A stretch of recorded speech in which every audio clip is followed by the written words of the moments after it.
സുരേഷ് ഗോപിന്റെ ഇടയിൽ പറഞ്ഞു വെച്ചൊരു കാര്യമുണ്ട് കഴിഞ്ഞ ദിവസം. ആദ്യം ശബരിമല, അതിനുശേഷം തൃശ്ശൂർ പൂരം എന്ന് വേണമെങ്കിൽ ചിന്തിക്കേണ്ടവർക്ക് ചിന്തിക്കാന്നൊരു സാധനം പറഞ്ഞു വെച്ചിട്ടുണ്ട്. ആരോടും കൂടിയാലോചനകളില്ലാതെ ഒരു നിയന്ത്രണം ഏർപ്പെടുത്താനാണ് പോലീസ് സേന ശ്രമിച്ചത്. ക്ഷേത്രമുറ്റത്ത് അവിടെ പൂരം കാണാൻ വേണ്ടിയിട്ട് വിവിധ ജില്ലകളിൽ നിന്നും അല്ലെങ്കിൽ സംസ്ഥാനത്തിന് പുറത്തുനിന്ന് അടക്കം ട്രെയിനിൽ നിന്ന് വന്ന ആളുകൾക്കിടയിലേക്ക് ലാത്തിച്ചാർജ് നടത്തേണ്ട സ്ഥിതി വരുന്നത്.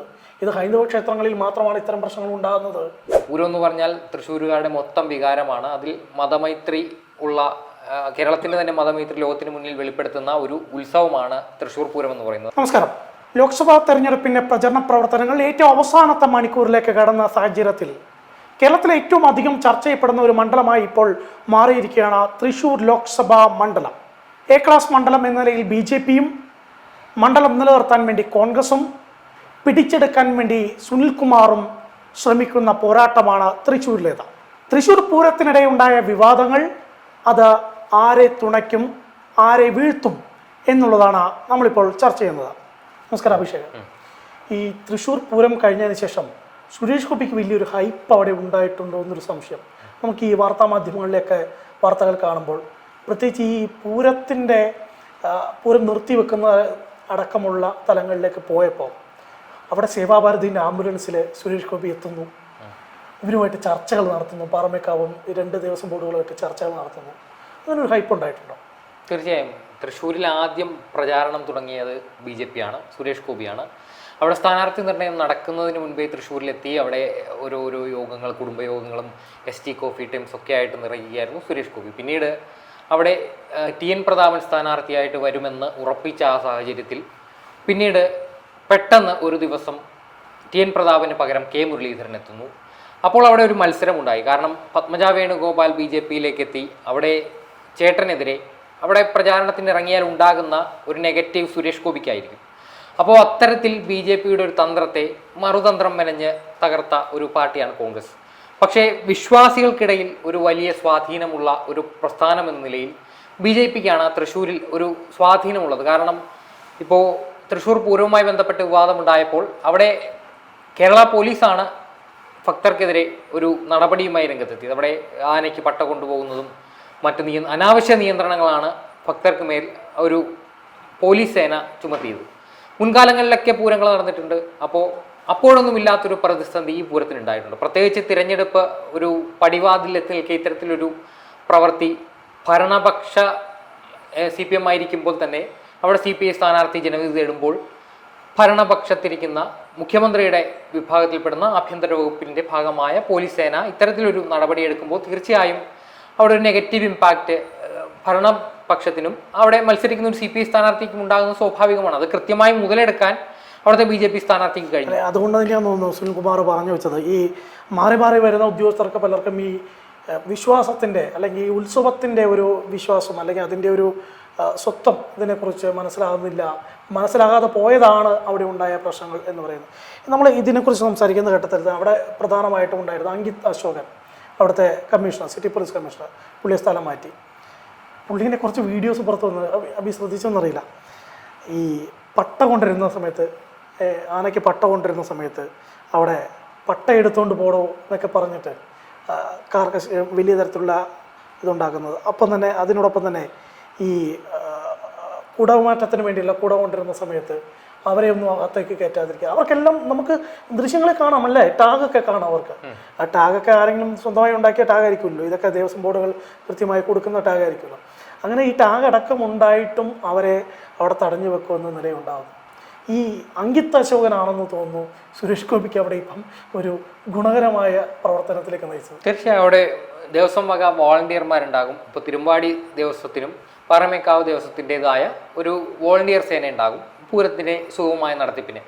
അവർക്ക് ദേവസ്വമാണ് അംഗീകൃതമായി ടാഗുകളൊക്കെ കൊടുക്കുന്നത്. അപ്പോൾ അതുപ്രകാരം അവിടെ വോളണ്ടിയറായി സേവനമനുഷ്ഠിക്കേണ്ട അവരുടെ സേവനം പോലും തടസ്സപ്പെടുത്തി പൂരത്തിൻ്റെ ഒരു നടത്തിപ്പിന് ഒരു കളങ്കം ഉണ്ടാക്കുക എന്ന മനഃപൂർവ്വമായൊരു ശ്രമത്തിൻ്റെ ഭാഗമാണ് പോലീസിൽ നിന്നുണ്ടായതെന്ന് സംശയമില്ലാതെ പറയാൻ പറ്റും. കാരണം അവിടെ ഉണ്ടാകുന്ന ഒരു രാഷ്ട്രീയ സാഹചര്യം, പൂരം എന്ന് പറഞ്ഞാൽ തൃശ്ശൂരുകാരുടെ മൊത്തം വികാരമാണ്. അതിൽ മതമൈത്രി ഉള്ള, കേരളത്തിൻ്റെ തന്നെ മതമൈത്രി ലോകത്തിന് മുന്നിൽ വെളിപ്പെടുത്തുന്ന ഒരു ഉത്സവമാണ് തൃശ്ശൂർ പൂരം എന്ന് പറയുന്നത്. അവിടെ ഹിന്ദുക്കളുണ്ടാകും, ക്രിസ്ത്യാനികളുണ്ടാകും, മുസ്ലിം സമുദായക്കാരുണ്ടാകും. അങ്ങനെ മതമൈത്രിയുടെ ആഘോഷമായ ഉത്സവത്തിൽ അവിടെ പോലീസിന്റെ ഒരു നടപടി വരുന്നത് ഹൈന്ദവർക്കെതിരെ മാത്രമാണ് വ്യാഖ്യാനിക്കപ്പെടുന്നത്. അപ്പോൾ അവിടെ ഉണ്ടാകുന്ന സുരേഷ് ഗോപിന്റെ ഇടയിൽ പറഞ്ഞു വെച്ചൊരു കാര്യമുണ്ട് കഴിഞ്ഞ ദിവസം. ആദ്യം ശബരിമല, അതിനുശേഷം തൃശ്ശൂർ പൂരം എന്ന് വേണമെങ്കിൽ ചിന്തിക്കേണ്ടവർക്ക് ചിന്തിക്കാമെന്നൊരു സാധനം പറഞ്ഞു വെച്ചിട്ടുണ്ട്.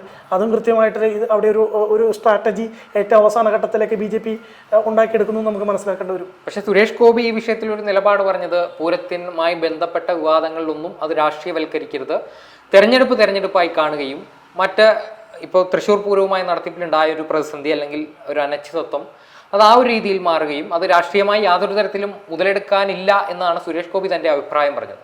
ഇപ്പോൾ ഏറ്റവും ഒടുവിലായിട്ട് ഈ സ്റ്റേറ്റ് സ്പെഷ്യൽ ബ്രാഞ്ചിൻ്റെ റിപ്പോർട്ട് പുറത്തു വന്നിട്ടുണ്ട്. മാതൃഭൂമിയാണ് റിപ്പോർട്ട് ചെയ്തിരിക്കുന്നത്.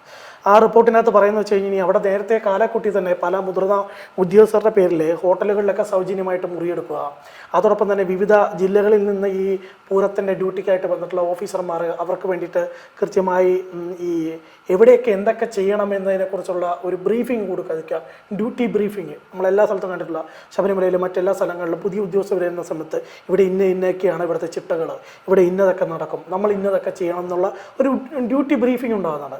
ഈ അങ്കിത് അശോകൻ അവിടെ ചുമതല ഏറ്റെടുത്തതിന് ശേഷം അദ്ദേഹത്തിൻ്റെ ധാർഷ്ട്യത്തിൻ്റെ പുറത്ത്, അല്ലെങ്കിൽ അഡ്വക്കേറ്റ് ജയശങ്കറിൻ്റെ ഭാഷയിലൊക്കെ പറഞ്ഞു കഴിഞ്ഞാൽ അദ്ദേഹത്തിൻ്റെ തെമ്മാടിത്തരത്തിൻ്റെ പുറത്ത് ഈ ഡ്യൂട്ടി ബ്രീഫിംഗ് ഒന്നും അവിടെ ഉണ്ടായിട്ടില്ല. അതുകൊണ്ട് പല ഉദ്യോഗസ്ഥർക്കും ഈ പകൽ വരുന്ന ഘടകപൂരങ്ങൾ രാത്രിയിൽ വീണ്ടും വരുമെന്നും ഈ ഘടകപൂരങ്ങൾ വന്നതിന് ശേഷം മാത്രമാണ് അവിടെ ബാരിക്കേഡ് വെച്ച് തടയേണ്ടതെന്നും ഇതിനെക്കുറിച്ചൊന്നും അറിവില്ലാതായിപ്പോയി. അത് ഈ താഴെക്കടയിലുള്ള പോലീസുകാരെ നമുക്ക് ഒരിക്കലും കുറ്റം പറയാൻ പറ്റത്തില്ല. അങ്ങനെ ഒരു കാര്യം കൂടി ഇതിനകത്തുണ്ട്. ഈ ലക്ഷക്കണക്കിന് ആൾക്കാരെത്തുന്ന ഒരു ഉത്സവമാണ് ഈ തൃശ്ശൂർ പൂരം എന്ന് പറയുന്നത്. അവിടെ ഒരു പക്ഷേ സാങ്കേതികമായി മാത്രം ഒരു നിയന്ത്രണമാണ് പോലീസ് സേനയ്ക്ക് ഏർപ്പെടുത്താൻ സാധിക്കുക. അതിൻ്റെ അപ്പുറം അവിടെ ഉണ്ടാകുന്ന ഒരു വലിയ ജനസഞ്ചയത്തെ, ലക്ഷക്കണക്കിന് വരുന്ന 10,000-കണക്കിന് വരുന്ന ആളുകളെ നിയന്ത്രിക്കുക എന്ന് പറയുന്നതിന് കൃത്യമായൊരു പദ്ധതി തയ്യാറാക്കേണ്ടത് ആവശ്യമാണ്. അതൊന്നുമില്ലാതെ പെട്ടെന്നൊരു നിയന്ത്രണം, ആരോടും കൂടിയാലോചനകളില്ലാതെ ഒരു നിയന്ത്രണം ഏർപ്പെടുത്താനാണ് പോലീസ് സേന ശ്രമിച്ചത്.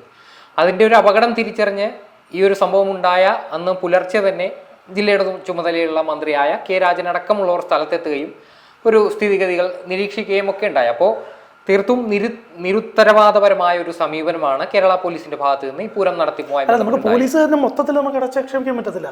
അതിനകത്ത് ഈ താഴെക്കടയിൽ ഉദ്യോഗസ്ഥരെ ഒന്നും പറഞ്ഞിട്ട് കാര്യമില്ല. കാരണം അവർ മുകളിൽ നിന്ന് പറയുന്നത് അതേപോലെ അനുസരിക്കാൻ അല്ലാണ്ട് ഒന്നും പറ്റത്തില്ല. അങ്കിത് അശോകൻ പറയുന്നതിൻ്റെ അപ്പുറത്തായിട്ട് മറിച്ച് ഇവർക്ക് മറ്റേ ബാരിക്കേഡ് എടുത്ത് മാറ്റാൻ പറ്റത്തില്ല. സാധാരണ ഒരു SIക്കോ CIക്കോ പറ്റത്തില്ല. മുകളിൽ നിന്ന് SP അല്ലെങ്കിൽ കമ്മീഷണർ പറയുന്നത് മാത്രമേ ഇവർക്ക് അനുസരിക്കാൻ പറ്റുള്ളൂ. പൂർണ്ണമായിട്ടും ഇതിൻ്റെ പരിപൂർണ്ണ ഉത്തരവാദിത്തം സിറ്റി പോലീസ് കമ്മീഷണർക്കും ഒപ്പം തന്നെ ACPക്കും ആണെന്ന് തന്നെ നമുക്ക് ഇപ്പം സ്പെഷ്യൽ ബ്രാഞ്ചിൻ്റെ റിപ്പോർട്ട് അങ്ങനെയാണ്, അങ്ങനെ തന്നെ നമുക്ക് സ്ഥാപിക്കേണ്ടതായിട്ട് വരും. അതുകൊണ്ടാണ് ഇവർക്ക് കാര്യങ്ങൾ മനസ്സിലാക്കേണ്ടി വന്നതുകൊണ്ട് ആളുകൾ കൂടുതലായി ഇരച്ചെത്തുന്ന സാഹചര്യം വന്നപ്പോൾ അവിടെ ലാത്തിചാർജ് നടത്തേണ്ട അവസ്ഥ വന്നു. ഒരു ക്ഷേത്രമുറ്റത്ത് അവിടെ പൂരം കാണാൻ വേണ്ടിയിട്ട് വിവിധ ജില്ലകളിൽ നിന്നും അല്ലെങ്കിൽ സംസ്ഥാനത്തിന് പുറത്തുനിന്ന് അടക്കം ട്രെയിനിൽ നിന്ന് വന്ന ആളുകൾക്കിടയിലേക്ക് ലാത്തിചാർജ് നടത്തേണ്ട സ്ഥിതി വരുന്നത്. ഇത് ഹൈന്ദവ ക്ഷേത്രങ്ങളിൽ മാത്രമാണ് ഇത്തരം പ്രശ്നങ്ങൾ ഉണ്ടാകുന്നത്. അതേസമയത്ത് പല പള്ളി തർക്കങ്ങളിലും ഇത്തരം വിഷയങ്ങൾ ഉണ്ടാകുന്നില്ല എന്നുള്ള ആരോപണം വേണമെങ്കിൽ BJPക്ക് ഉയർത്താം. അങ്ങനെ പല പ്രശ്നങ്ങൾ നിൽക്കുകയാണ്. അപ്പോൾ നമുക്ക് ഇതിൻ്റെ എനിക്ക് തോന്നുന്നു ഇത് ഈ തൃശ്ശൂരിലെ ഏറ്റവും ഒടുവിലായി അവിടുത്തെ നമ്മുടെ മാധ്യമപ്രവർത്തകർ സുഹൃത്തുക്കളുമായിട്ടൊക്കെ സംസാരിക്കുന്ന സമയത്ത് സുരേഷ് ഗോപിക്ക് പെട്ടെന്നൊരു ഹൈപ്പ്, ഈ ഒരു വിഷയത്തിൽ പെട്ടെന്നൊരു ഹൈപ്പ്. കാരണം മീഡിയയുടെ മുമ്പിലെല്ലാം ഈ പൂരപ്രേമികളുടെ ഒരു എന്താ പറയുക അംബാസഡറായിട്ട് അല്ലെങ്കിൽ എന്താ പറയുക അവരുടെ ഒരു പ്രതിനിധിയായിട്ട് ഈ സുരേഷ് ഗോപി മാറി. സർക്കാരുമായിട്ട് ചർച്ച നടത്തുന്നു, 2 ദേവസ്വം ബോർഡുകളുമായിട്ട് ചർച്ച നടത്തുന്നു. ആ ഒരു വലിയൊരു ഗുണം അവിടെ ഉണ്ടാകും എന്ന് തന്നെയാണ് ഞാൻ കണക്കാക്കുന്നത്, അല്ലേ? അതെ, തീർച്ചയായും. അവിടെ സുരേഷ് ഗോപിക്ക് ആദ്യം ഉണ്ടായിരുന്ന ഒരു ഹൈപ്പ് പിന്നീട് പിന്തുടരാൻ സാധിച്ചില്ല എന്ന് പറയുന്നത് സത്യമാണ്. പക്ഷേ അതെ ആദ്യം സുരേഷ് ഗോപി